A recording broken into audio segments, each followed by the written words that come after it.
अस्सलाम वालेकुम दोस्तों, तो आज हम पढ़ेंगे कंडीशनल प्रोग्रामिंग को। तो यहाँ पर आप देख सकते हैं कि हमारे पास कंडीशनल प्रोग्रामिंग का फ्लो चार्ट क्या है, कैसे काम करता है। तो हमारे पास प्रोग्राम शुरू होता है जब एफ एल्स पर आ जाता है तो एफ में जो कंडीशन है वो चेक किया जाता है, उसके बाद डिसीजन लेता है कंप्यूटर।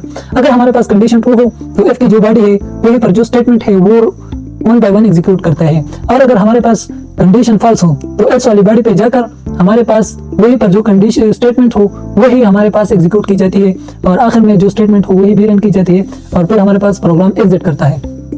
तो चलिए देखते हैं कि प्रैक्टिकली कैसे होता है। तो यहाँ पर मैं एक न्यू टेक्स्ट डॉक्यूमेंट बनाऊंगा और इसका नाम लिख दूंगा कंडीशंस और ओपन करूंगा।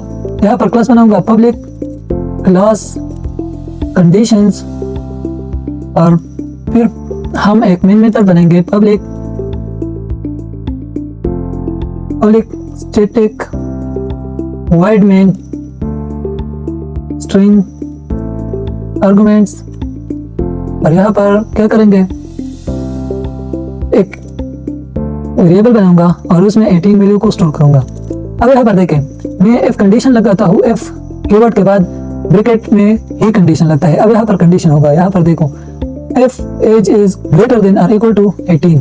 अगर हमारे पास एज की वैल्यू क्या है, 18 या 18 से बढ़कर है, फॉर एग्जाम्पल 19 हो गया, 20 हो गया, 21, इस तरीके से। तो क्या करो, मेरे पास ये प्रिंट कर दो,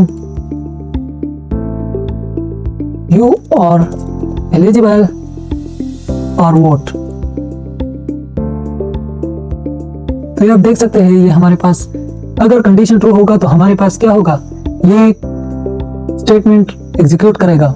अगर हमारे पास कंडीशन क्या होगा, रॉन्ग होगा, कंडीशन गलत होगा, तो फिर ये जगह, ये जो इनकी बॉडी है, एफ की बॉडी है, ये रन नहीं होगी। तो यहाँ पर मैं लिख देता हूँ system.out.println प्रोग्राम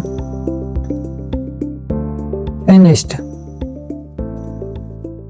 तो ये मैंने लिख दिया। अब इसे सेव करते हैं, सेव एज .java एक्सटेंशन लगाएंगे, अल फाइल पर करेंगे और सेव करेंगे। अब यहाँ पर क्या करेंगे, cmd जावा कंपाइलर से कह देंगे, जावा सी मतलब जावा कंपाइलर कि कंडीशन .java को कंपाइल करो। अभी हमारे पास कंपाइल हो गया, तो जावा से कहेंगे कि कंडीशन क्लास को रन कर दो।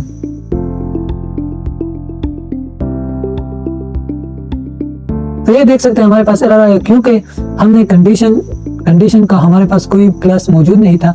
आप यहाँ पर देख सकते हैं, इस हमने नहीं लगाया था, यहाँ पर देखें हमने इस नहीं लगाया, इस वजह से हमारे पास एरर आया।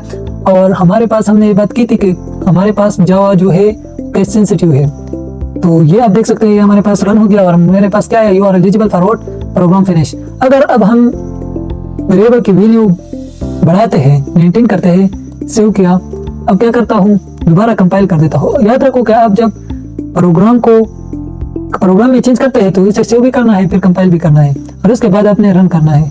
तो जैसे मैंने रन किया, you are eligible for vote, यहाँ पर फिर हमारे पास ये क्यों, क्योंकि हमारे पास अब भी कंडीशन क्या है, ट्रू है, कंडीशन हमारे पास ट्रू है। अगर मैं इसे 15 कर देता हूँ, 15, और फिर सेव करके रन कर देता हूँ, तो आप देख सकेंगे कि अब हमारे पास क्या है, प्रोग्राम फिनिश्ड।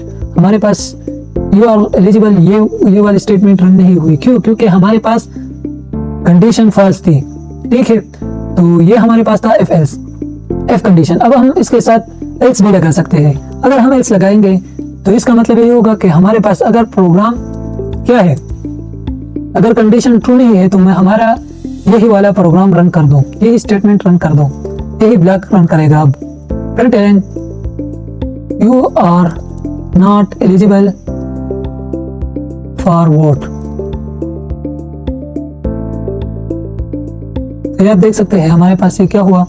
अब अगर हमारे पास 15 है तो अब ये वाली पार्ट, एल्स वाली पार्ट क्या करेगा, यही हमारे पास रन होगा। तो आप देखिए, रन कर देता हूँ, you are not eligible for vote, और हमारे पास प्रोग्राम फिनिश हो गया। लेकिन हमारे पास इस प्रोग्राम में एक प्रॉब्लम है। प्रॉब्लम ये है कि हमारे पास इसका जो वैल्यू है, वेरिएबल का वैल्यू है, ये एक प्रोग्रामर ही चेंज कर लेगा, तो यूजर ये कैसे इस्तेमाल करेगा। तो अब हम इस्तेमाल करने वाले हैं स्कैनर क्लास को।